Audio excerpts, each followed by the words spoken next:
भोला सा सवाल है लेकिन बहुत बड़ा सवाल है कि जगह जगह आपको पत्थर तो मिल जाएंगे जो शिलान्यास जो होता है, या आपको बोर्ड मिल जाएंगे कि इस गली की मरम्मत का काम सो एंड सो सांसद के जो सांसद फंड होता है उसमें से करवाया जा रहा है। इस तरह के आपको प्रचार तो बहुत मिल जाएंगे जैसे कि सांसद का अपना पैसा लग रहा हो, लेकिन सांसद के दर्शन नहीं होते।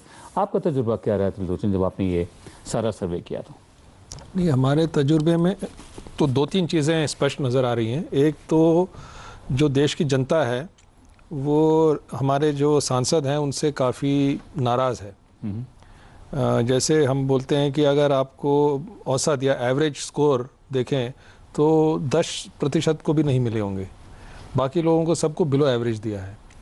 अभी जो चुनाव चल रहे हैं उसमें लोग तो अच्छी बातें कर रहे हैं टेलीविज़न पर और खुशी होती है सुन के, मगर असली उनका जो मुद्दा है कि भाई किसी ना किसी तरह हम सत्ता पे आए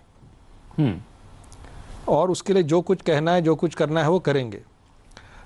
तो चुनावों में ये बात आती है कि हम पूछते हैं कौन जीतेगा, मगर हमारा जो सवाल है जनता जीतेगी कि नहीं। ये सवाल नहीं कि कांग्रेस जीतेगी या बीजेपी जीतेगी, ये सवाल है कि इस देश की जनता जीतेगी कि नहीं जी। तो इससे तो स्पष्ट होता है कि अभी तक तो जनता नाराज है और हारी हुई है। सुधांशु मित्तल, भारतीय जनता पार्टी के नेता, आप अपने दिल पर हाथ रखकर हमें बताइए। हमारा ये मानना है that the politician has a very poor opinion of the people. जो नेता होते हैं, जो पॉलिटिशियन होते हैं, वो जनता का कुछ नहीं समझते। सिर्फ चुनाव के वक्त 1 महीने के लिए हाथ जोड़ने होते हैं, गिड़गिड़ाना होता है, थोड़ा बहुत मेहनत करनी होती है, और उसके बाद जैसे मैंने शुरू में कहा था, एक ऐसे क्लब में एंट्री मिल जाती है जहां 5 साल आप जनता से दूर रहते हैं। जो त्रिलोचन शास्त्री कह रहे हैं कि जनता नहीं जीती हुई है, आप उससे सहमत हैं या नहीं? विनोद जी, अपने सीने पे हाथ रख के, दिल पे हाथ रख के आपको एक चीज कहना चाहता हूं कि अभी भी जनता के प्रति अगर किसी में संवेदनशीलता है तो ये राजनीतिक नेतृत्व में है। अच्छा, दुर्भाग्य समझे क्या है? दुर्भाग्य ये है कि इनकी all accountability, all responsibility, no authority. आप जानते हैं, ये तो भलाओ ये एमपी लाइक स्कीम आ गई तो इनके हाथ में कुछ था। इससे पहले एक सांसद के पास एक वो जो हैंडपंप होता है वो तक सैंक्शन करने की अथॉरिटी नहीं थी। लेकिन सुधांशु मित्तल, हैंडपंप लगवाना, एक सेकंड खत्म कर लूं। हैंडपंप लगवाना सांसद का काम नहीं है, आपका काम नीतियां बनाना है। खत्म कर लूं जी। मैं आपको खत्म करेंगे जरूर, मैं आपको समझा दूंगा। एक मिनट सुन तो लीजिए, जी जी जरूर, रखिए मेरी बात तो सुनिए जी जरूर। सांसदों को अटैक करना बहुत आसान होता है, उनकी व्यथा और उनका मर्म भी समझने की वो रखिए। अब प्रॉब्लम समझिए क्या है, इनकी कोई स्टैट्यूटरी रोल दे ही नहीं रखा, लेकिन उम्मीदें क्या है इनसे कि ये अपने इलाके में जहां पे चुने वहां पे हर व्यक्ति की समस्या का समाधान ये करेंगे। जैसे मैंने कहा, all responsibility, all accountability, no authority. एक दूसरा मैं आपको और चीज बतला देता हूं, क्योंकि एक एंटी पॉलिटी का माहौल है इसलिए सांसद सब खराब है। अब ये एडीआर का सर्वे ले लीजिए। अभी आप शास्त्री जी बड़ी बड़ी बातें कर रहे थे कि इनका रोल क्या है। ये बताइए, जिन जिन मानकों पे आपने इनको नापा है, ये इनका रोल है क्या?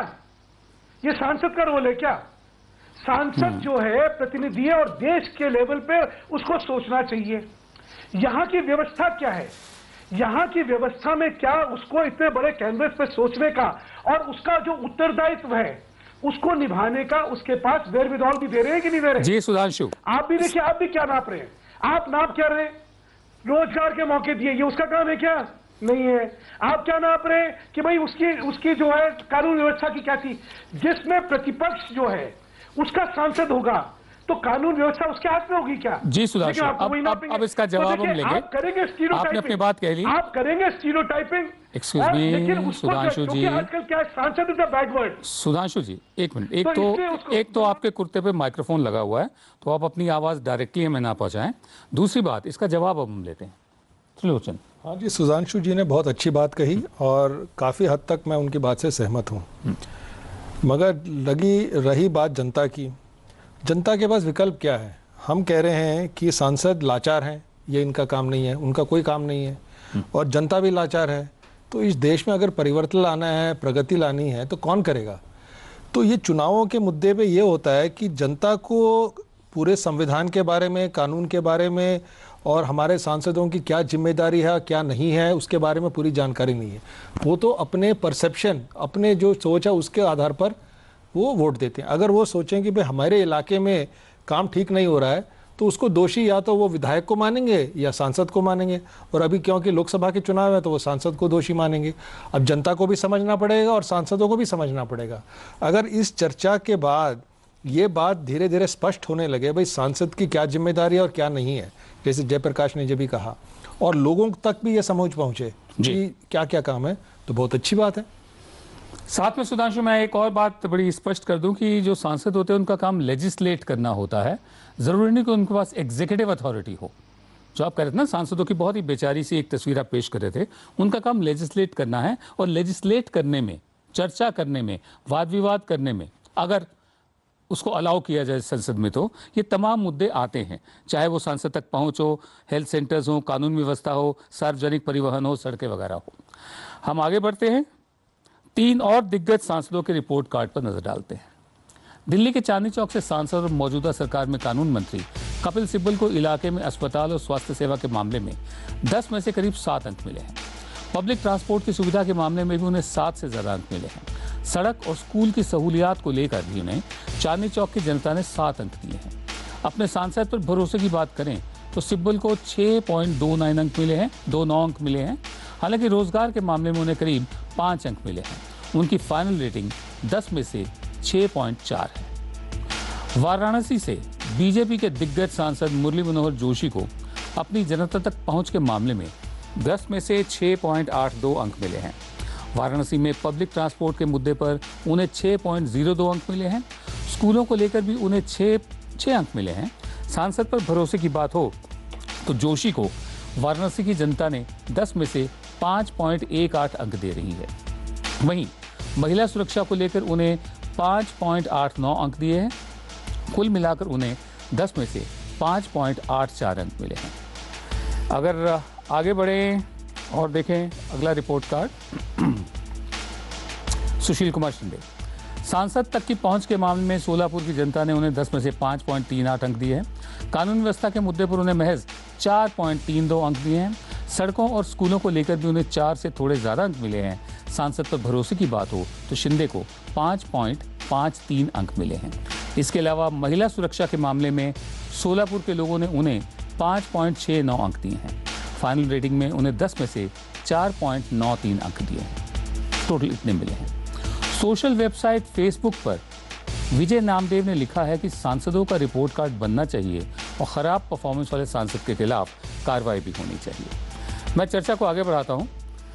जयप्रकाश नारायण साहब, मैं आप तक आना चाहता हूं। जो भी इससे पहले चर्चा चल रही थी जहां पर सुधांशु मित्तल ने कहा था कि एमपीज के पास कोई अथॉरिटी नहीं होती है और उनसे उम्मीद सब करते हैं, तो त्रिलोचन ने कहा था कि चुनाव के दिनों में बात सांसद पर आती है। आप किस निगाह से उसे देखते हैं? मैं सुधांशु जी से सहमत हूँ, क्योंकि ये डिस्गाइज्ड एग्जीक्यूटिव बन गया है।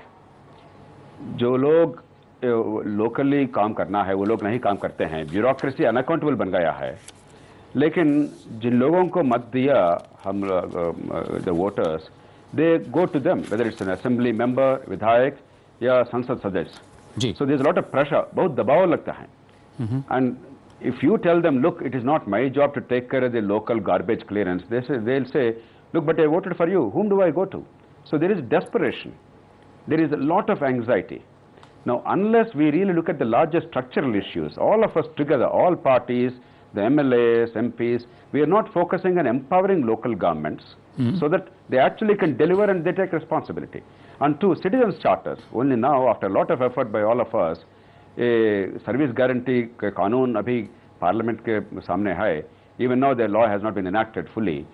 Now unless we really make the bureaucracy accountable and unless the local governments do the local jobs, if they don't do it, now they have no excuse, they'll pay the price. Both MLAs and MPs, ये सब लोग they'll be under great pressure. दूसरा है कि all political parties with no exception today are focusing on welfare या freebies. ये ration card, ये food security act, employment guarantee act, ये करना वो करना. लेकिन education, health care, infrastructure, particularly power sector, and jobs, industrialization and jobs, there is no serious emphasis. So people measure you only by these ration cards, the local pensions, and other freebies at the cost of economic growth and ending poverty. जी जयप्रकाश, तीसरा यह है कि जी। unquestionably there is a huge kleptocracy and plutocracy. Only super rich now can increasingly succeed. देखिए आंध्र प्रदेश जैसे राज्यों में अगर आप 30 या 50 करोड़ खर्चा नहीं कर सके तो पार्लियामेंट के लिए कोशिश करना भी ये वेस्ट होगा। हर जी। पार्टी ऐसे ही कर रहे हैं। जी। People see that. तो जो जनता 30 को या सब 50 मालूम है। करोड़ खर्च करता है, जैसे आप बता रहे हैं आंध्र प्रदेश में 30 से 50 करोड़, और जगह पर भी करोड़ों खर्च होते हैं, और फिर भी वो बेचारा है क्योंकि उसका ब्यूरोक्रेसी पर कोई जोर नहीं है, उसके पास कोई एग्जीक्यूटिव पावर नहीं है, इसलिए काम नहीं होता। लेकिन साथ ये भी हकीकत है कि संसद चलने ही नहीं दी जाती। संसद के सत्र में जो वेल है, वेल में लोग अक्सर पहुंच जाते हैं।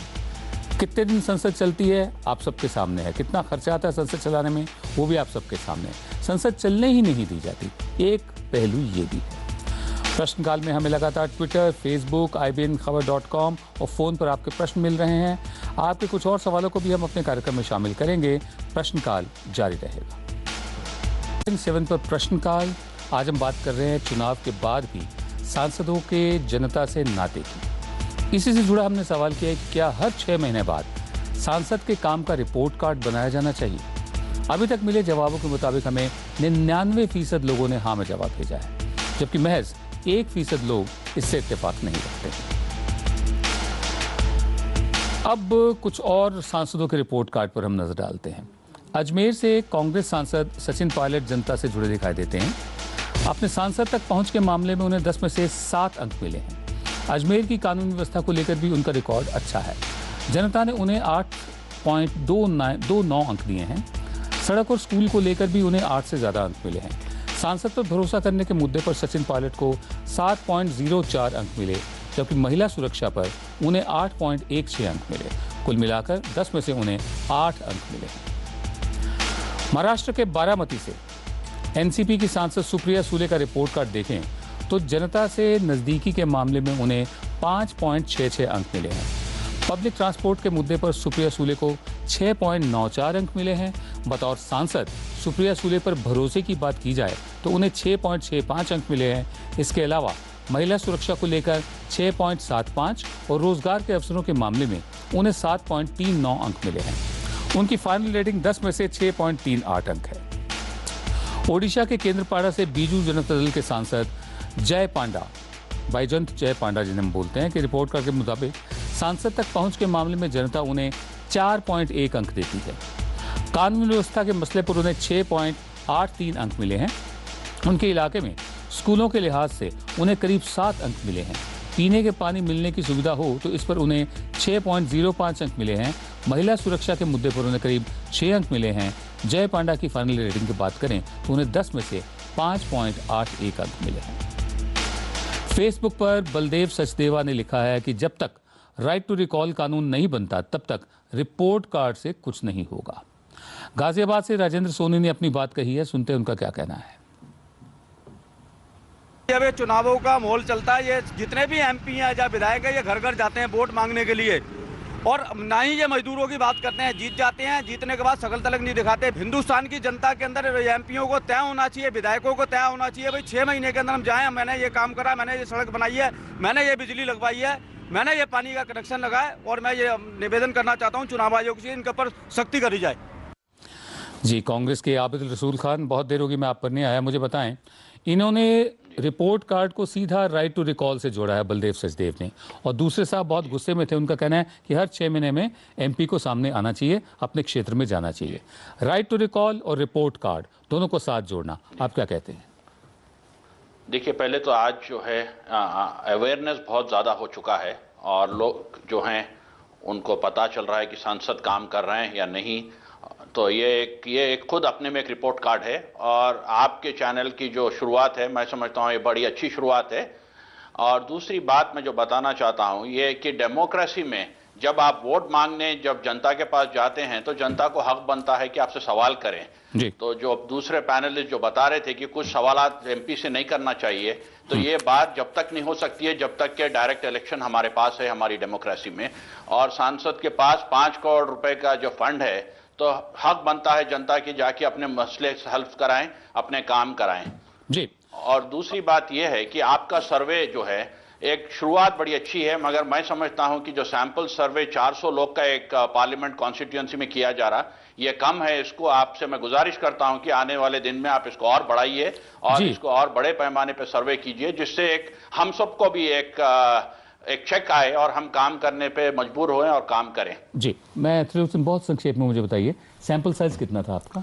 हमारा 2.5 लाख लगभग, और 2.5 लाख लोग। 2.5 लाख लोग, और जहाँ तक हमें मालूम है इतना बड़ा सर्वे देश में कभी नहीं हुआ है, शायद पूरे विश्व में एक देश के अंदर कभी नहीं हुआ है। जी। और कॉन्स्टिट्यूएंसीज कितनी आपने कवर करी? 525। तो खान साहब 400 नहीं 525 कॉन्स्टिट्यूएंसीज कवर की गई हैं, 2.5 लाख का सैंपल साइज है। आगे बढ़ते हैं, सर्वे में सांसदों के बारे में मिले और नतीजों को देखते हैं। अब बात यूपी के आंवला से सांसद बीजेपी नेता मेनका गांधी की। सांसद तक पहुंच की बात करें तो मेनका गांधी को 6.7 अंक मिले हैं। कानून व्यवस्था के मामले में आंवला के लोगों ने मेनका गांधी को 7.22 अंक दिए हैं। सड़कों की हालत पर लोगों ने मेनका गांधी को 6.22 अंक दिए हैं, लेकिन सांसद पर भरोसे के मामले में मेनका गांधी को सिर्फ 4.29 अंक मिले हैं। महिला सुरक्षा के मुद्दे पर भी मेनका 5 अंक हासिल कर पाई हैं। फाइनल रेटिंग की बात करें तो मेनका गांधी को 6.45 अंक मिले हैं। केंद्रीय मंत्री और आरएलडी नेता अजीत सिंह यूपी के बागपत से सांसद हैं। सांसद तक पहुंच के मामले में लोगों ने उन्हें 5.68 अंक दिए हैं। कानून व्यवस्था पर अजीत सिंह को 5.48 अंक मिले हैं। सड़कों की हालत के मुद्दे पर अजीत सिंह को 5.3 अंक मिले हैं। सांसद पर भरोसे के मामले में अजीत सिंह 5 अंक हासिल कर पाए हैं।